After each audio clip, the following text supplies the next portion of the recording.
Hello everyone, good morning. মেয়েকে স্কুলে দিতে এলাম আর আমি এখন যাচ্ছি বাড়ি। 3 ঘন্টা তো আর বসতে পারবো না। প্রথম বসেছিলাম, এই যে এদিকে টোটো যাতায়াত করে তো সাউন্ড আসে, ওই জন্য ক্যামেরাটা অফ করে অন করছিলাম বারবার। হ্যাঁ, তো এবারে বাড়িতে গিয়ে যাব বাজারে, তারপর রান্না করতে হবে, আরও অনেক কত কাজ বাকি আমার। 3 ঘন্টা বসে থাকলে কি আর হবে বলো। শুরুতে বসেছিলাম কিন্তু এখন আর বসা যাবে না, কাজ বাজ আছে, করতে হবে। আর রাতে বৃষ্টি হয়েছিল জানি না, এখন দেখি ঠান্ডা ঠান্ডা লাগছে। দেখি কি শেয়ার করতে পারি, ভিডিওটা তো অন করলাম। চলো যাই বাড়ি। দেখো রাস্তা পুরো ভিজে আছে, জানি না বৃষ্টি হয়েছে রাতে। চলে এলাম বাড়ির সামনে।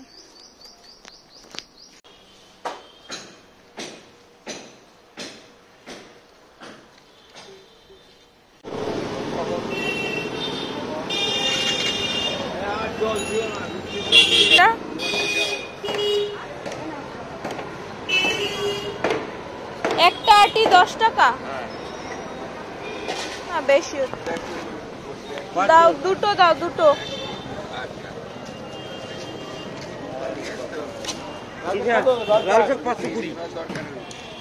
লাল শাক কত? 520। না থাক, আজকে নেবো না। না থাক। বাজার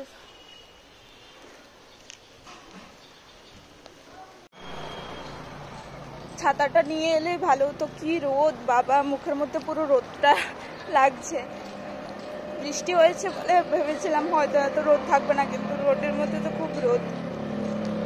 অনেকটা জায়গা কিন্তু হাঁটতে হয়। এই যে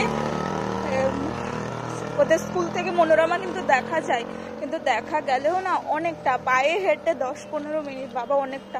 একবার হেঁটে গেছি, এখন আবার হেঁটে যাচ্ছি, পুরো হাঁপিয়ে গেছি। আর বাড়িতে ওর জন্য খাবার করে এলাম, আমাদের রান্নার জন্য রেডি করে এলাম। রান্না তো গিয়ে করবো, নাহলে দেরি হয়ে যাবে। বাড়ি থেকে বেরিয়েছি 11টা, আর এখন বাজে 11টা 11।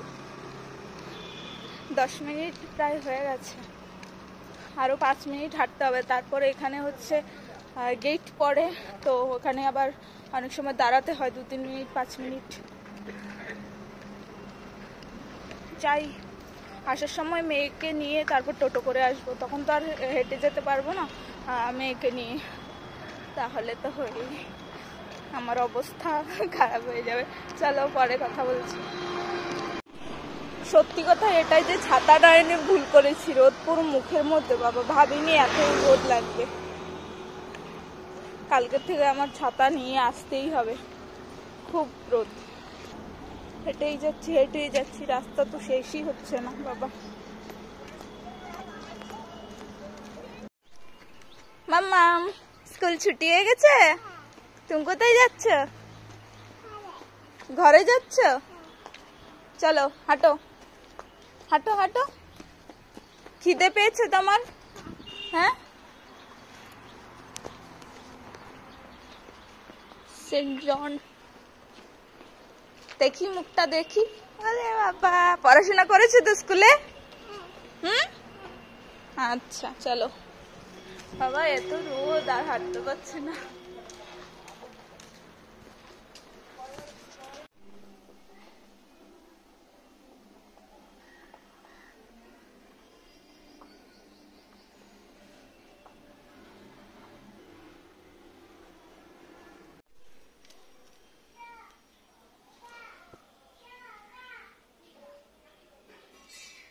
মেখে খাও, মেখে খাও।